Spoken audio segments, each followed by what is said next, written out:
As crianças que vão sair hoje, só até os 8 anos hoje. Crianças só até os 8 anos. Podem sair agora, geralmente. E saiam por aqui, por esse lado, porque está chovendo.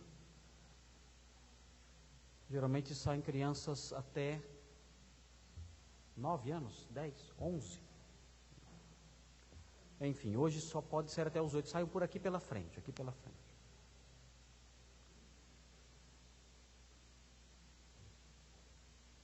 Isso. Podem sair mais depressa se quiser. Não tem problema não.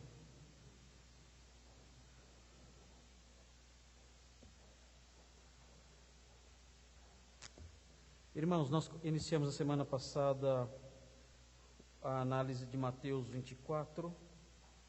Falamos sobre o princípio das dores. E assim inauguramos uma sessão escatológica do Evangelho de Mateus. Essa palavra, a palavra escatológico ou escatologia, ela é uma palavra composta da língua grega. O eschatos, a palavra eschatos, significa último. E a palavra logia significa oráculos, ou usada para se referir a um conjunto de proposições e de verdades. Então, quando falamos sobre escatologia, estamos nos referindo ao conjunto de verdades, ao conjunto de proposições, de teses, de ensinos acerca das últimas coisas, do eschatos, do que vem por último. Este sermão de Jesus, no capítulo 24 de Mateus, é um sermão escatológico. É um sermão que trata das coisas do porvir, das últimas coisas, das coisas que hão de acontecer no futuro. Nós já estudamos na semana passada, ou melhor, na semana retrasada, nós já estudamos os versículos 1 a 8 e falamos sobre um período que o Senhor Jesus chama de princípio das dores. Hoje nós vamos entrar no texto, o texto vai nos conduzir para um outro período, que segue o princípio das dores, que é o período chamado de grande tribulação. Eu trouxe há algum tempo para os irmãos um gráfico, um quadro geral, um quadro panorâmico, escatológico. Eu quero que os irmãos observem aqui, se for possível a projeção. Há algum tempo atrás eu preparei este quadro. É um quadro bem simplificado sobre a escatologia cristã, de acordo com alguns teólogos. Existe dentro da escatologia cristã uma margem em que é possível o debate, é possível a discordância entre os teólogos. O Senhor quis que fosse assim, talvez para nos ensinar a humildade, para que nós sempre sejamos seus discípulos, sempre prontos a aprender. E de modo que nós sabemos muitos dados da escatologia, ou pelo menos os dados principais da escatologia, mas nós fomos deixados sem informações precisas acerca da cronologia exata desses eventos que hão de vir. O que nós temos aqui é o que eu, até o presente momento, considero uma proposta razoável. Eu acho que o que nós temos aqui é algo que reflete aquilo que a Sagrada Escritura ensina. O que nós temos aqui é a exposição dos eventos escatológicos numa ordem cronológica que é adotada pela visão conhecida como pré-tribulacionista e pré-milenista. Mas alguns teólogos, alguns pastores que estão me ouvindo agora em outros lugares, ou vão me ouvir depois, vão torcer o nariz quando olharem para esse quadro, porque tem posições escatológicas diferentes. Ainda que os elementos que estão presentes nesse quadro sejam elementos aceitos pela vasta maioria dos estudiosos de teologia, ainda que haja, como eu disse, essa discordância no campo cronológico. Os irmãos veem ali, o primeiro item, os irmãos veem ali no primeiro item os dias atuais, ali. Aqui estamos nós. Coloquei aqui fogos de artifício, não é por causa do Coríntia, como falam por aí não, né? É porque os dias modernos dão a sensação às pessoas de alegria, de paz e de festa. Os dias atuais são dias fortemente voltados para o lazer. As pessoas não sabem o que está reservado para o futuro na história mundial. Nós conhecemos porque o Senhor Jesus nos revelou. Mas esses são os dias atuais, os irmãos veem ali, e, de acordo com esta concepção escatológica, o próximo evento que marca a história humana é o arrebatamento da igreja. Por isso essa seta está apontando para cima, porque indica a ideia da igreja sendo arrebatada. No arrebatamento da igreja está também presente a ressurreição dos mortos em Cristo. A Bíblia fala sobre isso, especialmente em 1 aos Tessalonicenses, no capítulo 4. Nós aprendemos sobre o arrebatamento da igreja. E a Escritura diz que o arrebatamento da igreja será precedido pela ressurreição dos crentes de todas as épocas.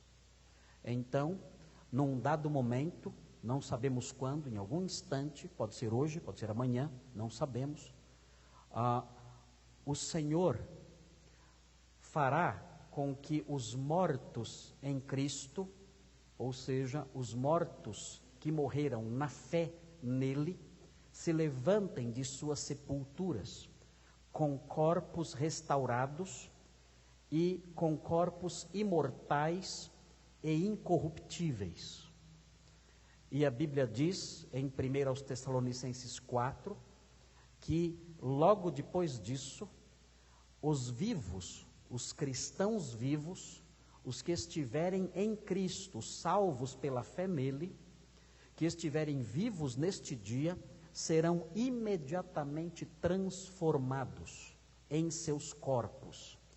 E receberão, os seus corpos serão revestidos de imortalidade. Os seus corpos serão revestidos de incorruptibilidade. É o que vai acontecer neste dia. E o texto de 1 aos Coríntios 15 realça essa realidade.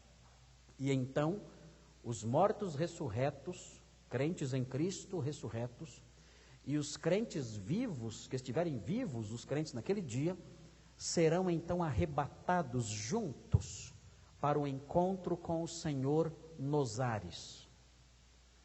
Este é o arrebatamento da igreja. Alguns teólogos colocam esse momento logo depois da tribulação, junto com a segunda vinda de Cristo. Arrebatamento e segunda vinda juntos. Esta também é uma posição que tem sido levada muito a sério por bons teólogos também. Não há problema, ninguém se torna herege se pensar dessa forma, não se torna uma seita se pensar dessa forma. Logo depois do arrebatamento da igreja, os irmãos veem aqui esse traço todo deformado, é o período da tribulação, por isso tem aqueles raiozinhos lá em cima que aparecem de vez em quando. Vai aparecer agora, olha lá, apareceu. Então, ali nós temos lá a tribulação, a grande tribulação de que Jesus fala. O Senhor Jesus fala da grande tribulação nesse texto que acabamos de ler. É um período que, segundo o Senhor Jesus, a tribulação será tamanha que nunca na história humana se viu algo semelhante. será algo sem precedentes na história humana, o período da grande tribulação. E nós falaremos, o texto que estamos estudando abrange esse período aqui. Esse é a parte dos eventos do porvir de que o texto que estamos estudando trata a tribulação, ou a grande tribulação, que acontecerá logo após o arrebatamento da igreja. Logo, esta visão, de acordo com esta concepção, com esta cronologia proposta aqui, a igreja de Cristo não passará pela grande tribulação. Ela não verá a grande tribulação. A igreja cristã não conhecerá pessoalmente o personagem central da grande tribulação, que é o anticristo, famoso anticristo. Muita gente quer não saber quem é o anticristo, fazendo cálculos para descobrir quem é o anticristo. Não sabemos quem é o anticristo, nem nos interessa. O fato é que, se esta posição, se esta cronologia estiver correta, a igreja cristã não terá contato com o anticristo. Não o verá, não o conhecerá, porque terá sido arrebatada antes da tribulação. Pelo fato de colocar o arrebatamento antes da tribulação, esta visão escatológica é chamada de pré-tribulacionista, porque o arrebatamento acontece antes da tribulação. Na sequência, logo depois da tribulação, de acordo com este quadro, de acordo com essa cronologia pré-milenista, ocorre então a segunda vinda de Cristo. E notem, a segunda vinda de Cristo acontece antes do estabelecimento de um reino milenário. O Senhor Jesus vem para reinar no trono de Davi, seu pai, em cumprimento às promessas feitas a Davi e a Abraão, e em cumprimento às promessas feitas a Maria, quando o anjo Gabriel apareceu a ela por ocasião da anunciação. Ele disse: o Senhor Deus lhe dará ao seu filho, aquele que há de nascer, Jesus, o trono de Davi, seu pai. Então, o Senhor Jesus volta e estabelece o seu reino em Jerusalém, numa nova época de paz e de justiça, que é enaltecida, que é mencionada pelos profetas. Os profetas falam desse período, do reino milenar de Cristo, se referindo a esse período como um período em que toda a terra se encherá do conhecimento e da glória do Senhor, como as águas cobrem o mar. E fala que o lobo andará junto com a ovelha. Fala que o leão comerá palha como o boi. Fala que as crianças brincarão junto às tocas de víboras e não haverá perigo nenhum, porque haverá paz sem fim sobre toda a terra, debaixo do cetro santo e adorável de Jesus Cristo, o Rei dos Reis, o Príncipe da Paz. Nós sonhamos com o advento deste dia glorioso, quando então estaremos debaixo do governo, não de homens perversos, corruptos e maus, mas debaixo sim do reinado glorioso do Senhor dos Senhores. Depois do reino milenar, de acordo com essa concepção, nós temos o juízo final, em que os incrédulos de todas as eras serão julgados para a perdição. E depois disso, o novo céus e a nova terra aqui sob o título eternidade, a nova criação. O Senhor Jesus diz: eis que faço novas todas as coisas. E Ele cria então novos céus e nova terra, e a história então termina, ou, melhor dizendo, a história começa. A história gloriosa da perenidade da glória de Deus inicia aqui neste ponto.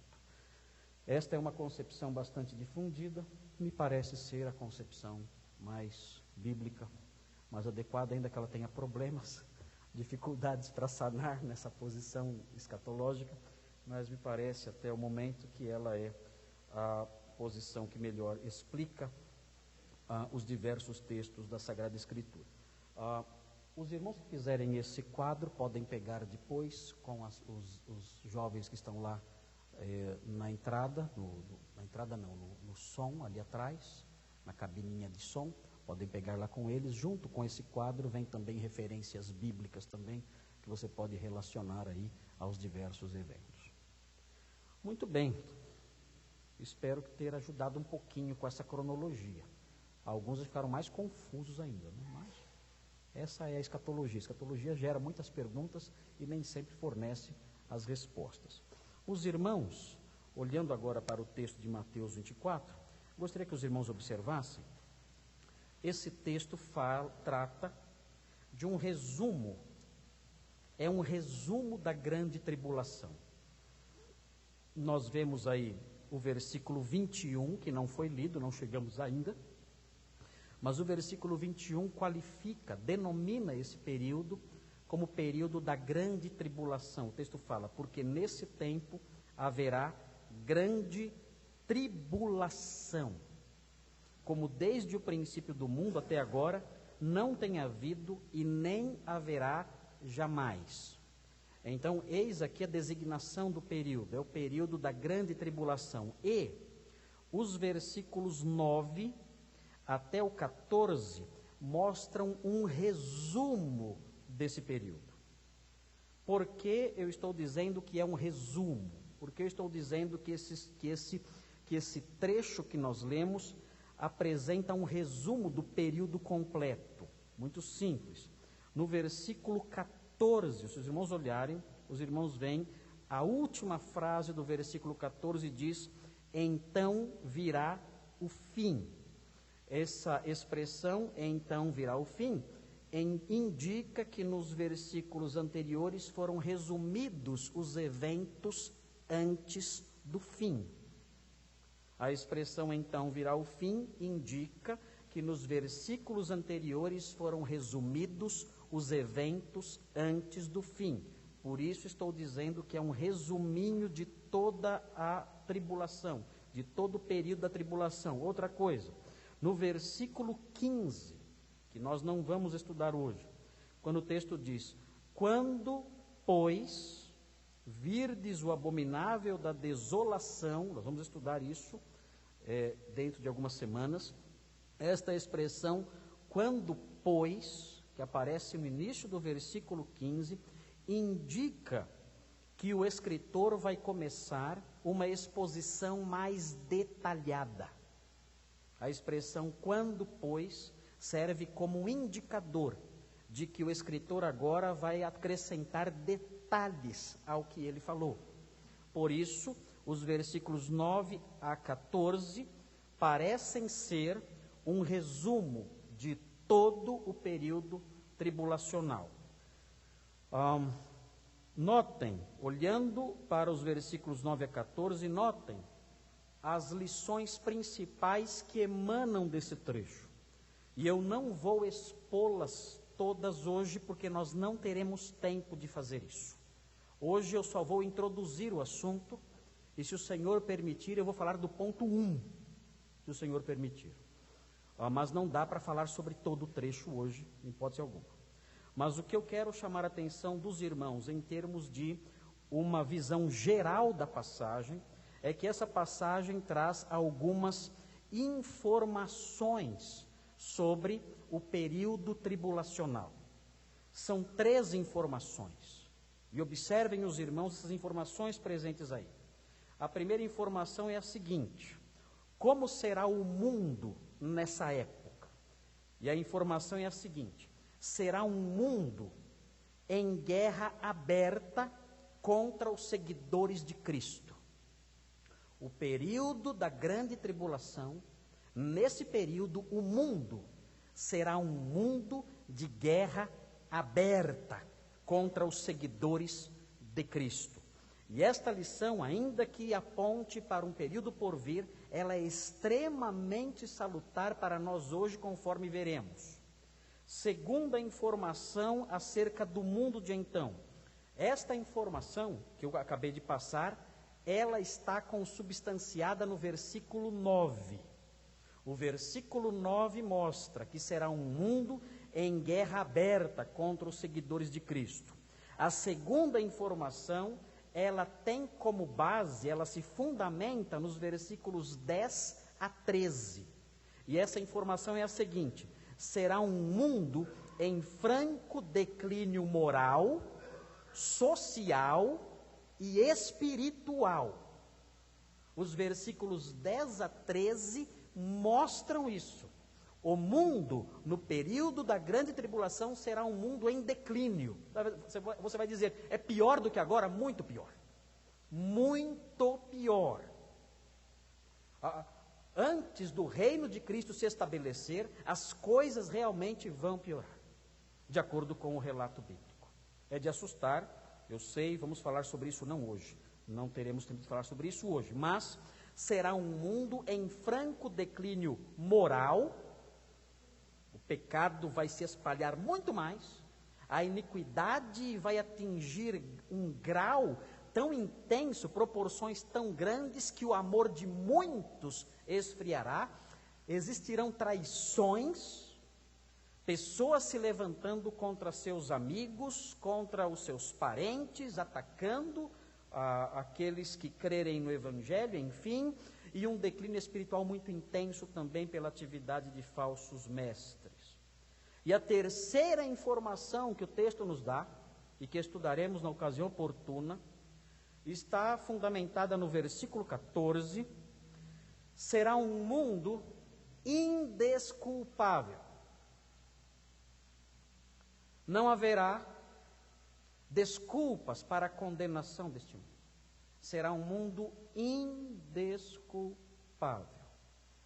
Por quê? A indesculpabilidade dos incrédulos se baseia em diversas realidades bíblicas que não podemos enumerar agora. Mas, no texto em questão, uma delas é o fato do Evangelho ser pregado a todas as nações durante esse período. Durante o período tribulacional, o Evangelho será pregado a todas as nações. Será o período de maior expansão da mensagem cristã em toda a história da igreja. Nunca o Evangelho será tão espalhado e tão vividamente apresentado aos homens como no período tribulacional. Por isso, o mundo da época será um mundo indesculpável. Nós vamos então conhecer esse período. Eu passei essas 3 informações para os irmãos com base nos versículos que estão aqui diante de nós. E eu quero destacar aqui para os irmãos algumas realidades a título de introdução ao estudo da grande tribulação, algumas verdades importantes que eu quero destacar com os irmãos antes de entrar no próprio texto. Eu espero ajudar os irmãos fazendo essa introdução. Os irmãos devem ter ouvido falar, aqueles que estudam a escatologia cristã, aqueles que já leram coisas a respeito, os irmãos devem ter ouvido falar que o período da tribulação será dividido em 2 partes. A Bíblia fala de 7 anos de tribulação. Para que nós acompanhemos a evidência bíblica acerca disso, é preciso que nós olhemos a passagem de Daniel. Pegue a sua Bíblia, preste atenção no que eu estou falando, não se distraia para não permanecer na ignorância dessas coisas, não se distraia. Abra sua Bíblia em Daniel 9, Daniel capítulo 9. Veja, esse texto de Daniel é um texto que é fortemente associado pelos exegetas cristãos, é um texto que é fortemente associado à tribulação, a esse período que estamos estudando. Prestem atenção no que diz Daniel 9:27. O texto fala o seguinte, em Daniel 9:27. Ele fará firme aliança com muitos. Quem é esse ele? Esse ele é um príncipe que há de vir. E esse príncipe que há de vir, diz o texto, fará uma aliança. Essa aliança com muitos parece ser uma aliança com o povo judaico, o povo judeu. Ele fará firme aliança com muitos por uma semana. E aqui, em Daniel, no capítulo 9, nós aprendemos pela leitura desse trecho todo de Daniel, que as semanas de que trata Daniel são semanas de anos, não são semanas de dias. Então, esse acordo que esse príncipe vai fazer, esse acordo que esse príncipe fará com muitos, é um acordo que vai durar, é um acordo de 7 anos. E aqui então, nós descobrimos, associando essa figura, associando esse príncipe que há de vir, com a figura do anticristo, que a tribulação, ou seja, o período em que o anticristo vai atuar de modo intenso, durará 7 anos, ou seja, uma semana de anos. Nós veremos mais evidências disso. O texto prossegue dizendo, na metade da semana, qual é a metade de 7 anos? 3 anos e meio. Quando chegar a metade da semana, depois de 3 anos e meio, o texto diz que esse príncipe fará cessar o sacrifício no templo. Notem, o templo foi destruído, o templo não existe mais. Como ele vai fazer cessar o sacrifício? Nós temos aqui um indício de que o templo de Jerusalém será reconstruído. E o texto prossegue, ele fará cessar o sacrifício e a oferta de manjares, ou seja, ele vai anular o culto judaico. Ele vai quebrar a aliança que fez no meio da semana. Ele fará uma aliança com o povo judeu e no meio do período de 7 anos, ele vai quebrar essa aliança. Não será fiel a essa aliança. E então suspenderá a adoração no templo de Jerusalém.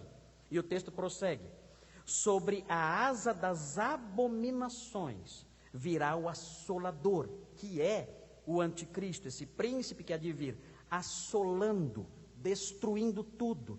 É o período de 3 anos e meio de extrema agressão, de guerras terríveis, de muito sofrimento, de abominações terríveis no meio da tribulação. E aí o texto termina dizendo, até que a destruição que está determinada se derrame sobre ele.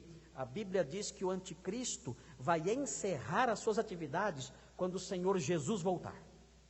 Quando o Senhor voltar, então ele dará cabo do anticristo. Muito bem, esse texto então mostra que a tribulação, segundo vemos aqui, vai durar uma semana de anos. 7 anos de tribulação. Mas que a ação principal do anticristo, como destruidor, como blasfemo, como inimigo do povo de Deus, começa de modo mais claro na metade da tribulação. E ele tem então 3 anos e meio de realização dessa atividade. Quando nós olhamos para Daniel 7, vire as páginas da Bíblia, volte um pouquinho. O livro de Daniel sempre é um livro consultado quando nós falamos sobre escatologia. Daniel 7 fala da segunda metade do período da tribulação. Veja o que diz Daniel 7. Daniel 7 fala de diversos impérios que se levantaram sobre a terra.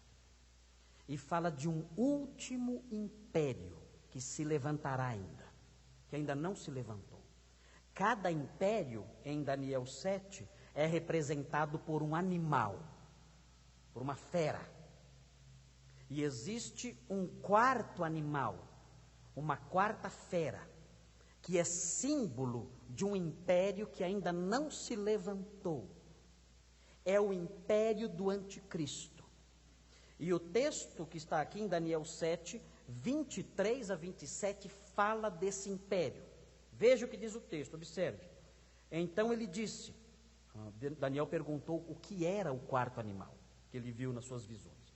Então ele disse, o quarto animal será um quarto reino na terra, o qual será diferente de todos os reinos, e devorará toda a terra, e a pisará aos pés, e a fará em pedaços. Os 10 chifres, era uma fera com 10 chifres, correspondem a 10 reis, que se levantarão daquele mesmo reino, e depois deles se levantará outro, o qual será diferente dos primeiros, e abaterá a 3 reis. São detalhes sobre o que acontecerá na política nesse tempo. Esse grande império envolverá a coalizão de 10 reinos, mas um rei derrubará 3 e tomará o lugar deles. Ele é representado por um chifre. O versículo 25 fala o que esse rei, que vai abater outros 3 reis, vai fazer. Versículo 25. Ele proferirá palavras contra o Altíssimo. Quem é esse rei? Quem é esse rei que vai abater 3 reis e vai proferir palavras contra o Altíssimo? Nós sabemos quem é. Esse rei que abaterá 3 reis e será o maior governante desse império que há de vir é o Anticristo. Ele proferirá palavras contra o Altíssimo, magoará os santos do Altíssimo. Magoar aqui não é falar mal, não é fazer fofoca. Magoar aqui é ferir, é matar, é perseguir, é gerar sofrimento para eles. O Anticristo trará grande sofrimento contra os santos, e cuidará de mudar os tempos e a lei. Ele vai mudar os costumes judaicos e a lei judaica. E os santos lhe serão entregues nas mãos. Ele terá vitória sobre os santos. Ele matará os que crerem em Cristo. E o texto diz que ele fará isso por 1 tempo, 2 tempos e metade de 1 tempo. Aqui, cada tempo é 1 ano. Ele então fará isso por 1 tempo, 2 tempos e metade de 1 tempo, ou seja, 3 anos e meio. E o texto prossegue dizendo, mas depois se assentará o tribunal para lhe dar o domínio, para lhe tirar o domínio, para o destruir e o consumir até o fim. O reino e o domínio e a majestade dos reinos debaixo de todo o céu serão dados ao povo dos santos do Altíssimo. O seu reino será reino eterno, e todos os domínios o servirão e lhe obedecerão. Logo depois do domínio desse império, sob o governo desse rei assassino, que proferirá blasfêmias contra o Altíssimo e perseguirá os santos, o reino será do Senhor e dos seus servos. Mas o Anticristo dominará sobre eles e os matará durante 3 anos e meio. Desses 7 anos, metades estão reservados para o sofrimento do povo de Deus durante esse período. Abra sua Bíblia também em Apocalipse 11. Vamos conhecer melhor esse período terrível que há de vir. Apocalipse 11 fala desse período que há de vir. Abra sua Bíblia em Apocalipse 11. Apocalipse 11 dá mais informações, dá mais detalhes sobre a grande tribulação e sobre esse período de 3 anos e meio, um período terrível de sofrimento, um período terrível de perseguição, em que o Anticristo vai dominar sobre todo o mundo. Veja o que diz Apocalipse 11. Você tem aqui em Apocalipse 11 várias informações sobre esse período. Diz assim, as visões de João: foi-me dado um caniço, semelhante a uma vara, e também me foi dito, dispõe-te e mede o santuário, o seu altar e os que naquele adoram. Mas deixa de parte o átrio exterior do santuário e não meças. Está falando do templo em Jerusalém. Porque foi ele dado aos gentios. Estes, por 42 meses, calcarão aos pés a cidade santa. 42 meses. Quanto dá isso em anos? Quanto? 3 anos e meio. 3 anos e meio. Mais uma vez aparece aqui essa porção de tempo. Versículo 3. Darei às minhas 2 testemunhas que profetizem por 1260 dias vestidas de pano de saco. Quanto dá 1260 dias? 3 anos e meio. Pode pegar a calculadora e fazer as contas aí. Você consegue chegar a 3 anos e meio se você dividir 1260 dias por 360, que é o ano que deve ser, que é o número de dias do ano judaico. Versículo 4. Sobre as 2 testemunhas que surgirão e se levantarão nesse tempo. Nós não sabemos quem são essas 2 testemunhas.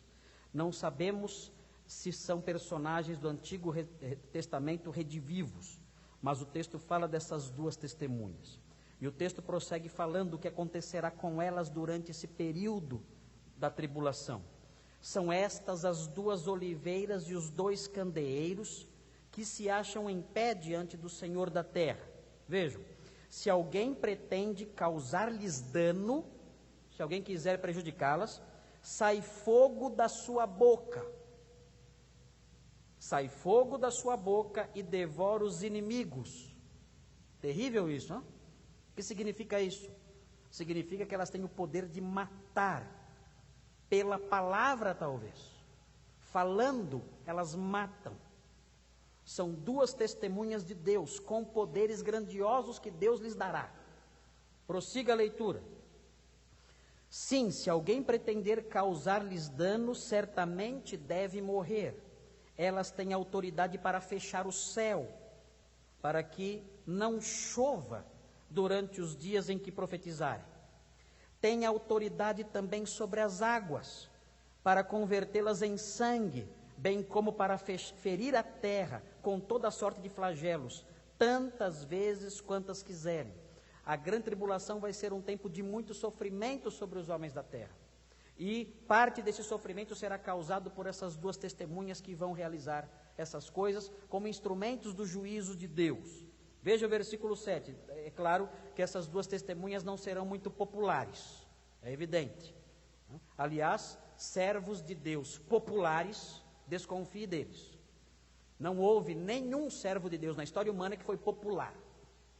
Não houve nenhum servo de Deus que apareça na televisão dançando musiquinhas para alegrar o povo, né, cantando lá músicas lá para animar a multidão. Isso nunca existiu na história humana. Na história humana, as testemunhas de Deus, elas anunciaram sempre mensagens difíceis do povo a entender, ou na verdade fáceis de entender, mas difíceis do povo aceitar, e por isso foram odiadas pelo mundo. Não há nenhum profeta super pop na Bíblia, não existe isso. Todos eles foram mortos, todos foram martirizados. Os apóstolos, os profetas, não há mensageiros de Deus aplaudidos pelo mundo. Se você conhece algum, fuja dele, porque na realidade é um servo de Satanás travestido de apóstolo de Cristo. Veja no versículo 7. Quando tiverem, então, concluído o testemunho que devem dar, a besta que surge do abismo pelejará contra elas e as vencerá e matará. Aqui aparece, é mencionada aqui, a figura da besta. Mas por que ela é chamada de besta? Será que é uma pessoa com pouca inteligência? Por que não chama de anta? Enfim, se é uma besta também é uma anta? Não é o caso aqui. Né? Não é o caso, não é uma pessoa sem inteligência. Você não pode mudar de besta para anta ou coisa assim. Né? Na realidade, quando fala de uma besta aqui, é uma tradução não muito feliz, você pode traduzir aqui como uma fera, um monstro. Uma fera, um monstro, você pode traduzir aqui. Essa fera que surge do abismo pelejará contra elas, atacará as 2 testemunhas, e as vencerá e matará. E o cadáver delas, e o seu cadáver ficará estirado na praça da grande cidade, Jerusalém, que espiritualmente se chama Sodoma e Egito, onde também o seu Senhor foi crucificado. As duas testemunhas terão seus corpos jogados ali na praça, permanecerão ali e não serão sepultadas. Então muitos dentre os povos, vejam a popularidade desses dois homens.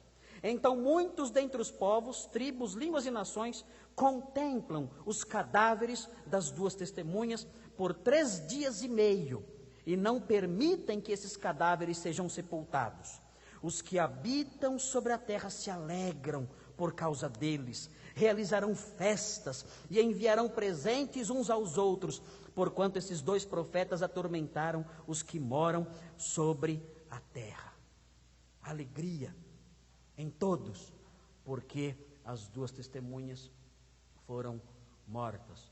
Eu, quando lia esse texto em anos passados, eu pensava o seguinte, eu pensava assim, acho que realmente os homens daqueles dias serão muito maus e insensíveis, porque mesmo quando alguém ruim morre, fazer festa é muita insensibilidade. Mesmo quando um bandido morre, quando um inimigo da sociedade morre, nós não fazemos festa. Nós talvez sintamos um pouco de alívio, alguns, né? Meu pai era policial e uma vez ele foi dar a notícia para uma senhora de que o filho dela tinha morrido num tiroteio com a polícia, e quando ele deu a notícia, ele disse, olha, o filho da senhora, num confronto conosco, ele faleceu. Ela disse, graças a Deus. A mãe dele. Isso nos choca. Alguém se alegrar porque um bandido, mesmo o pior canalha, o maior facínora, ser morto, isso nos comove, nos deixa incomodados com uma tragédia como essa. Então, eu lendo esse texto, eu ficava imaginando, como será possível isso? Fazerem festas, trocarem presentes. Como pode? Os irmãos talvez devem se lembrar o que aconteceu nos Estados Unidos, quando mataram Osama Bin Laden. Lembra o que fizeram nas praças? Os jovens se reuniram em Nova York, no centro de Nova York, naquelas regiões mais populares. Sabe o que os jovens faziam? Ali, dançavam e cantavam e vibravam, porque Osama Bin Laden tinha sido morto. Claro, Osama Bin Laden é um terrorista terrível, mas é estranho isso, essa postura de insensibilidade diante da morte de um ser humano. Então, quando nós vemos um quadro desse nos dias modernos, como que índios selvagens dançando porque alguém morreu, porque o inimigo morreu, então eu vejo este quadro e percebo que isso realmente é perfeitamente possível. As duas testemunhas mortas ali na praça, e os povos todos comemorando e trocando presentes. Esse será o tempo da grande tribulação. Vejam, no entanto, o que diz o versículo 11. Mas depois dos 3 dias e meio, um espírito de vida vindo da parte de Deus neles penetrou, e eles se ergueram sobre os pés. E àqueles que os viram sobreveio grande medo. E as duas testemunhas ouviram grande voz vinda do céu, dizendo-lhes, subi para aqui. E subiram ao céu numa nuvem, e os seus inimigos as contemplaram. Naquela hora houve grande terremoto, e ruiu a 10ª parte da cidade, e morreram nesse terremoto 7.000 pessoas. Ao passo que as outras ficaram sobremodo aterrorizadas, e deram glória ao Deus do céu. Vejam que coisas horríveis acontecendo. É o período da grande tribulação. Nunca o mundo viu nada igual. Nunca o mundo verá nada igual. Vire as páginas da sua Bíblia. Aproxime-se do capítulo 13. Veja. Eu sei que eu posso cansar os irmãos com essas informações, mas eu vou cansar mesmo. Não faz mal. Vou cansá-los com a verdade. Permitam-me cansá-los com a verdade. Permitam-me fazer isso. Permitam-me ter a honra de cansá-los com a sã doutrina. É uma honra para mim cansá-los com isso. Permitam-me incomodá-los com a sã doutrina. Eu quero ter o prazer de incomodá-los.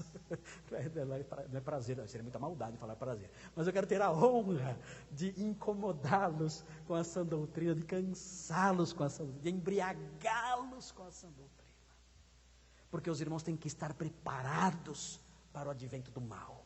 Porque ainda que nós talvez não passemos por esse período, o fato é que, João diz, muitos anticristos têm saído pelo mundo, e nós temos visto expressões próximas da ação do mal, nesse formato, espalhadas por aí e ao nosso redor. Nós temos que conhecer como o mal age, como o mal se comporta, em que o mal se deleita, quais são os seus limites ou as suas ausências de limites, para que estejamos preparados na guerra que temos contra o mal.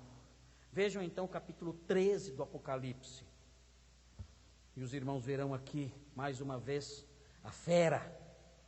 Veja o que diz o capítulo 13, veja o versículo 1, diz assim: vi emergir do mar uma fera, ou uma besta, diz mais uma vez aqui, eu não gosto dessa palavra besta, fera. Vi emergir do mar uma fera que tinha 10 chifres e 7 cabeças, e sobre os chifres 10 diademas, e sobre as cabeças nomes de blasfêmia. É a besta aqui. O texto prossegue: a besta que viera semelhante a leopardo, com pés como de urso e boca como de leão, e deu-lhe o dragão. Quem é o dragão? Os alunos da classe de novos membros sabem quem é o dragão, porque nós estudamos hoje no capítulo 12 o dragão, o grande dragão. Não é nome de filme japonês, não. O grande dragão não é nenhum Shaolin, não. Aqui o grande dragão é um grande lagarto. Por que ele é chamado assim de dragão?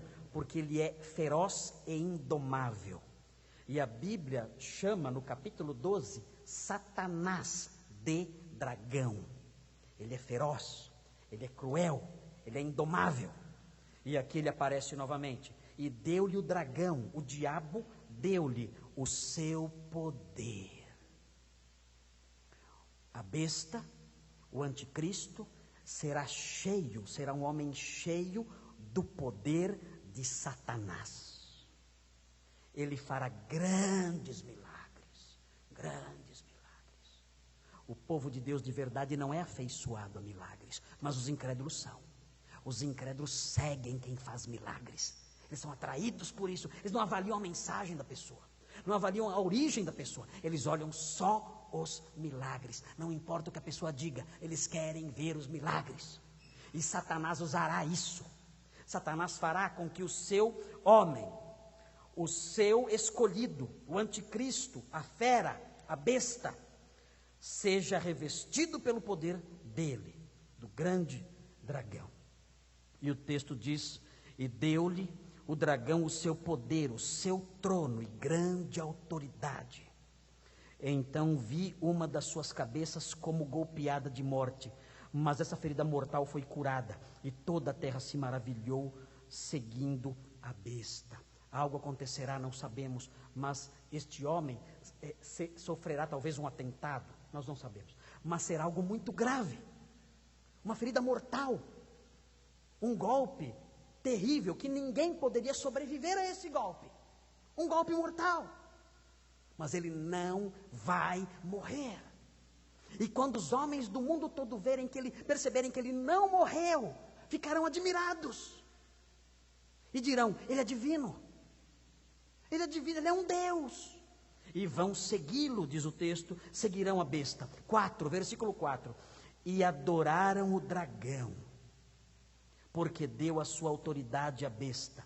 Também adoraram a besta, dizendo: quem é semelhante à besta? Quem pode pelejar contra ela? Foi-lhe dada uma boca que proferia arrogâncias e blasfêmias, e autoridade para agir 42 meses, 3 anos e meio. É a besta, é a fera, atuando na grande tribulação. Versículo 6, e abriu a boca em blasfêmias contra Deus, para lhe difamar o nome e difamar o tabernáculo, a saber, os que habitam no céu. Foi-lhe dado também que pelejasse contra os santos e os vencesse. Deu-se-lhe ainda autoridade sobre cada tribo, povo, língua e nação. É um governo mundial. E adorá-la-ão todos os que habitam sobre a terra, aqueles cujos nomes não foram escritos no livro da vida do Cordeiro, que foi morto desde a fundação do mundo. Se alguém tem ouvidos, ouça. Se alguém leva para o cativeiro vai. É o juízo de Deus contra os perseguidores do povo de Deus. Se alguém matar a espada, necessário é que seja morto a espada. Aqui está a perseverança e a fidelidade dos santos. 11. Vi ainda outra besta. Há agora uma outra fera que aparece aqui. É o falso profeta. É o auxiliar da besta, da primeira besta. Vi ainda outra besta emergir da terra. Possuía 2 chifres, parecendo cordeiro, mas falava como dragão. Esse é o perigo dos falsos profetas. Eles parecem cordeiros, mas quando abrem a boca, quem tem percepção das coisas sabe que são dragões. Mas parece cordeiro. Mas quando abre a boca, você vê que é dragão. Por isso você tem que conhecer a palavra de Deus, para saber distinguir os cordeiros verdadeiros daqueles que na verdade são dragões. Exerce toda a autoridade da primeira besta na sua presença. Faz com que a terra e os seus habitantes adorem a primeira besta, cuja ferida mortal foi curada. Também opera grandes sinais, de maneira que até fogo do céu faz descer a terra diante dos homens. Seduz os que habitam sobre a terra por causa dos sinais que lhe foi dado executar diante da besta, dizendo aos que habitam sobre a terra que façam uma imagem à besta, aquela que ferida a espada sobreviveu. E lhe foi dado comunicar fôlego à imagem da besta, para que não só a imagem falasse, mas ainda fizesse morrer quantos não adorassem a imagem da besta. Dias inigualáveis estão por vir. Domínio mundial sob o governo de um servo de Satanás, energizado por ele, capaz de fazer grandes milagres e levar o mundo inteiro após si. E todos adorarão esse homem. Todos vão adorá-lo como Deus. E ele fará milagres grandiosos. E perseguirá os santos. E matará os santos de Deus. Querem aprender mais sobre esse homem? A Bíblia fala mais sobre ele. Ele aparecerá um dia neste mundo e fará todas essas coisas. Nós temos que saber essas coisas para não sermos enganados por falsas doutrinas, por pessoas que aparecem por aí ensinando mentiras. Há um texto em 2 aos Tessalonicenses 2 que fala sobre este homem mais uma vez. Vejam esse texto, 2 aos Tessalonicenses.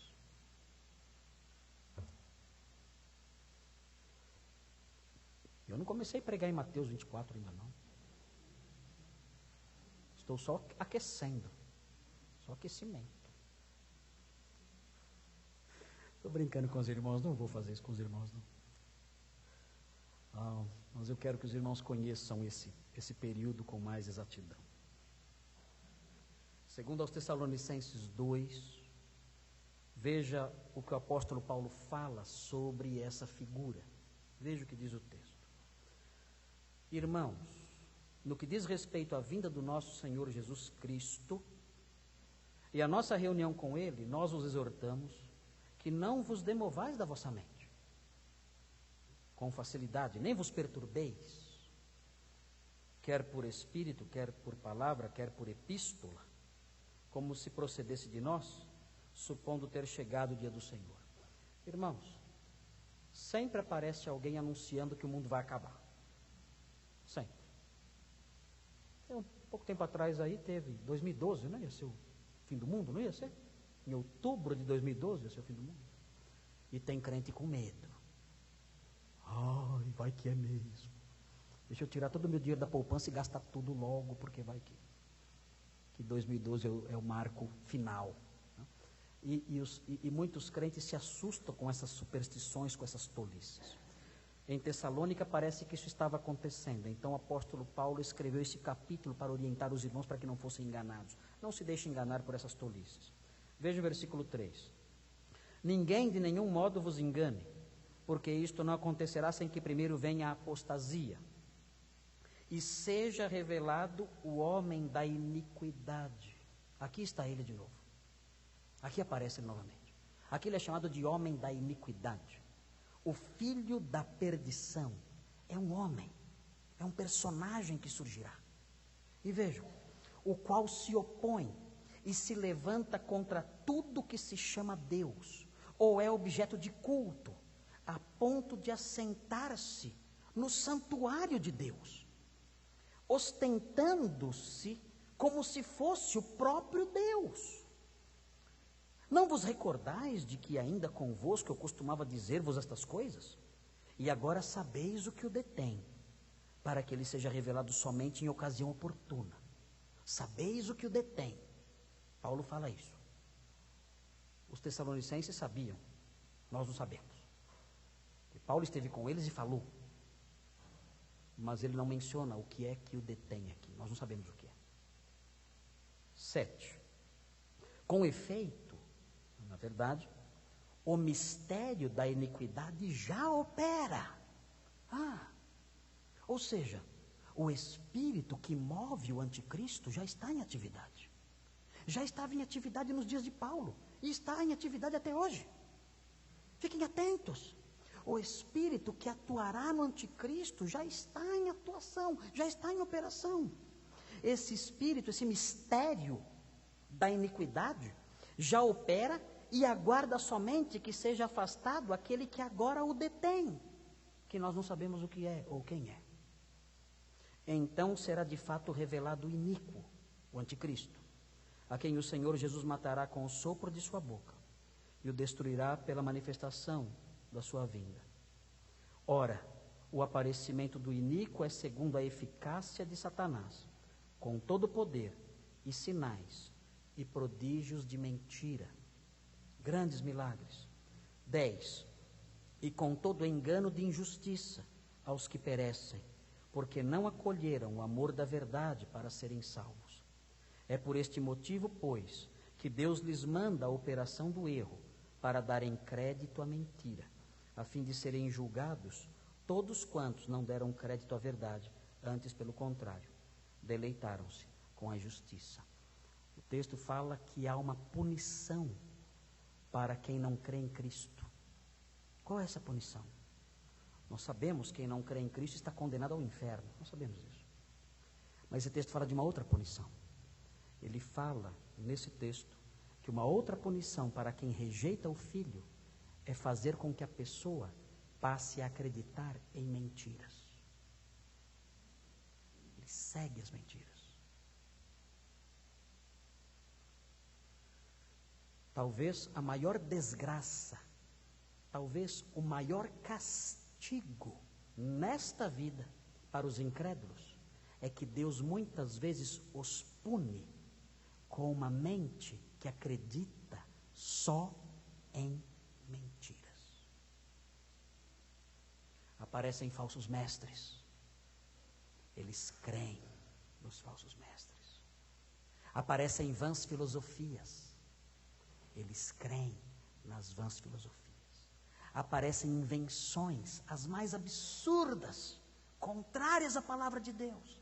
Eles creem nessas invenções. E o fato de darem crédito a essas mentiras todas já é uma punição de Deus pela sua incredulidade em face do Evangelho. É assim que Deus pune muitas vezes os homens. Você não crê no Evangelho? Pois bem, então você crerá em qualquer coisa. Você não crê na única verdade? Pois bem, então você crerá em todas as mentiras. Não brinque com o Evangelho de Deus. Não brinque.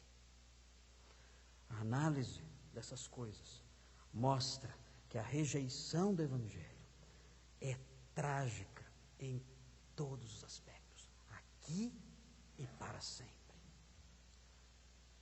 Irmãos, nós vimos essas informações bíblicas, os irmãos leram vários textos comigo hoje, né? Até perdi a conta de quantos textos vocês leram comigo hoje aqui, né? E eu não falei de Mateus 24. Então eu vou falar na semana que vem, porque hoje eu vou me delongar muito se eu falar hoje sobre Mateus 24. Mas observem o seguinte, antes de nós encerrarmos agora, vamos encerrar agora, antes de nós encerrarmos, nós então vamos nos aproximar, recordando os irmãos se recordem disso, nós vamos nos aproximar de Mateus 24 com essas informações em mente. Os versículos 9 a 14 apresentam um resumo de tudo isso que falamos. Todas essas tragédias, todos esses tumultos, toda essa turbulência, toda a dinâmica terrível que essa figura horrível vai trazer ao mundo.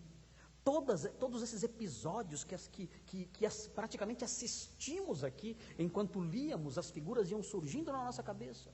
Tudo isso está resumido nos versículos de Mateus 24 que nós lemos, versículos 9 a 14.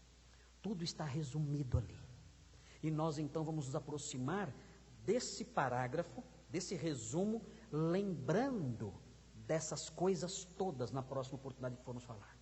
Os irmãos vão se aproximar do texto lembrando que o texto, por ser um resumo, nem de longe descreve com precisão as coisas terríveis que estarão acontecendo naquele período. Mas o texto revela pelo menos 3 realidades sobre o mundo da época. Será um mundo de guerra aberta contra os seguidores de Cristo. Vai ser assim. Este mundo que descrevemos agora, com essa figura horrível operando, será um mundo em guerra aberta contra os seguidores de Cristo. E veremos isso no próximo domingo. Será um mundo em franco declínio moral, social e espiritual. Queda após queda. Um declínio cada vez mais intenso em todos os campos. E será um mundo indesculpável, porque o Evangelho será pregado às pessoas. Mas as pessoas rejeitarão, ainda que, como veremos, haverá um grande número de conversões por esse tempo. Uns vão dizer, pastor, eu estou com um pouquinho de medo agora, porque esse sermão que fala de feras e bestas e coisas assim, e bestas com vários chifres e dragões, não é exatamente o sermão que eu queria escutar hoje, né? Amanhã eu tenho que enfrentar a semana e o meu chefe já é um dragão, né? Sem falar do outro chefe que também é uma besta. Então eu não sei como eu vou enfrentar a semana com a cabeça tão cheia de dragões e bestas agora. Realmente, eu sei que essas coisas todas não promovem na gente aquele conforto que nós gostaríamos que provocasse. Mas o que eu quero destacar para os irmãos antes de nós sairmos é que tudo isso que foi exposto aqui tem uma tônica, tem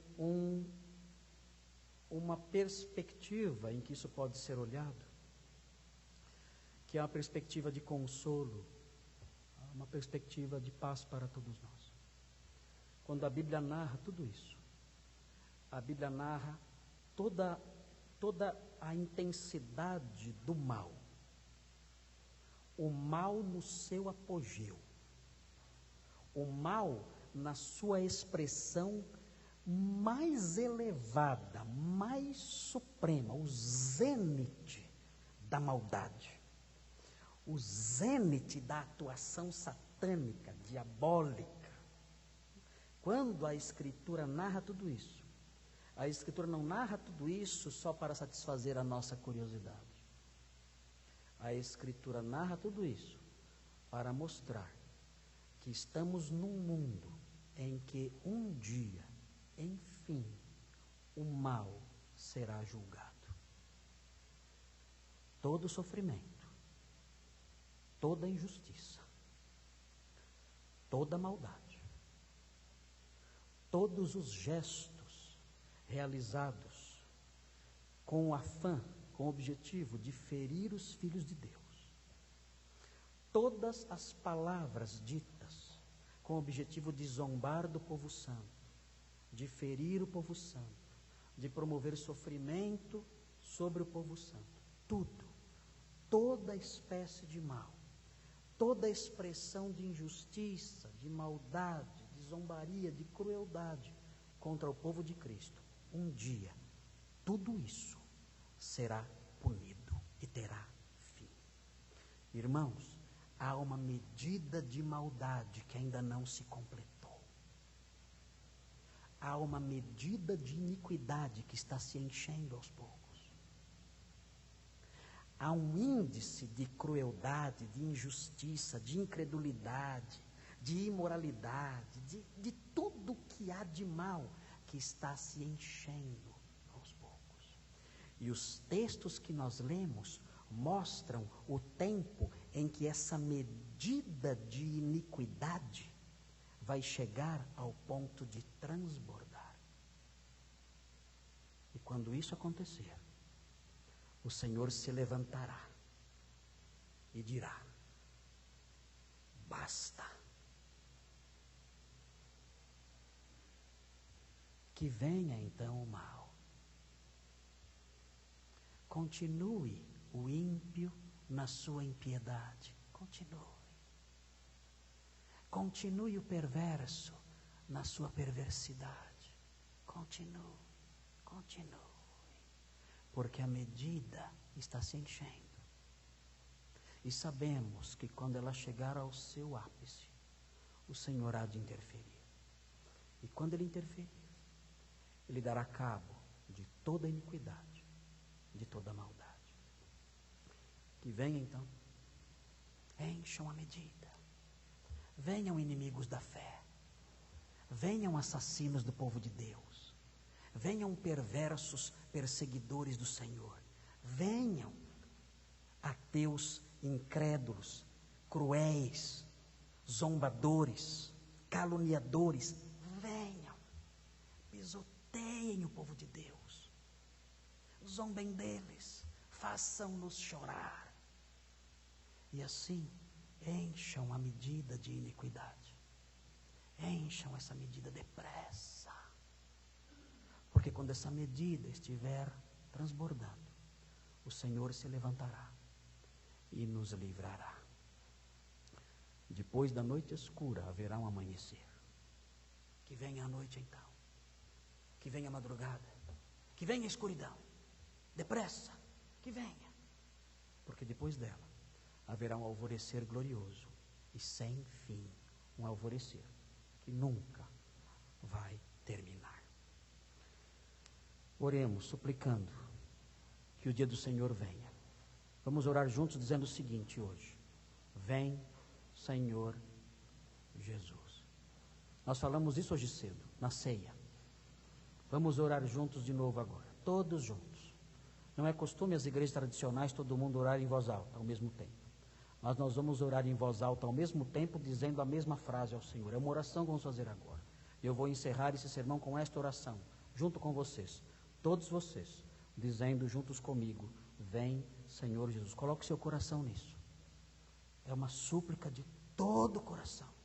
Esqueça tudo agora. Volte os seus olhos aos céus. Derrame seu coração diante do trono da graça agora. Derrame seu coração diante desse trono. Suplique a Deus agora com inteireza de coração: vem, Senhor Jesus. Vamos todos clamar ao Senhor agora, juntos. Você que ama a sua vinda. Você que está cansado do mal deste mundo. Você que sabe que há uma esperança na manhã depois do zênite da maldade. Ore agora, juntos comigo, em voz alta, todos. Diga ao Senhor: vem, Senhor Jesus. Todos. Vem, Senhor Jesus. Amém.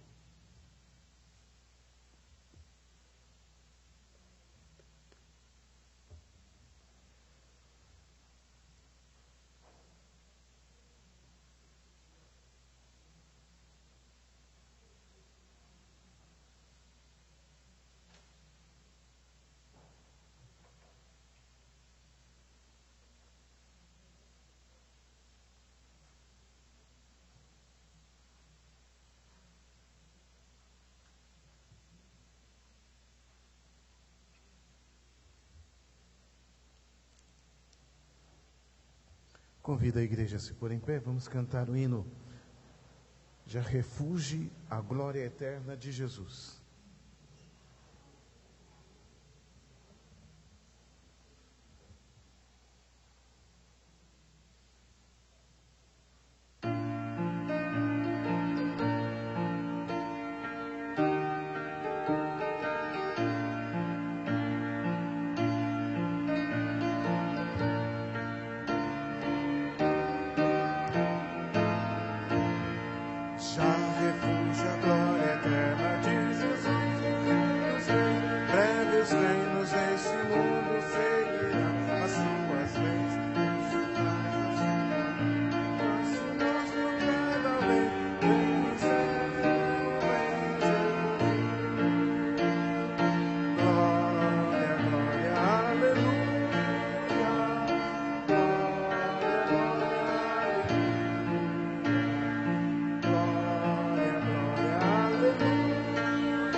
Podeis assentar, irmãos.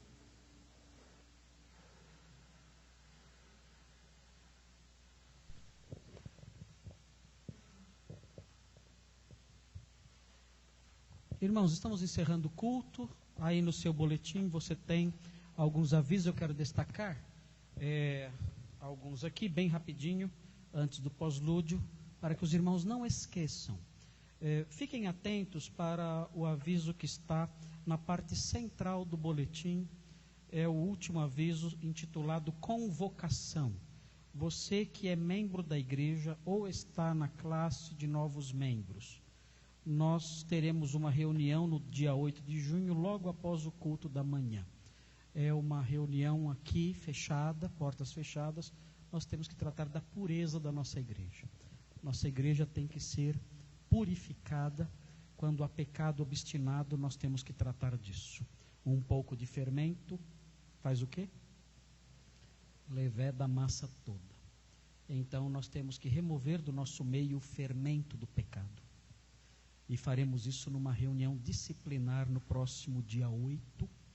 Os irmãos, membros da igreja, por favor, estejam presentes. Os alunos da classe de novos membros também. Não é uma reunião administrativa, é uma reunião espiritual, em que estaremos aqui diante do Senhor, zelando pela pureza do seu povo. Então venha, os que têm dúvida se devem participar ou não, podem me perguntar e eu direi a você se você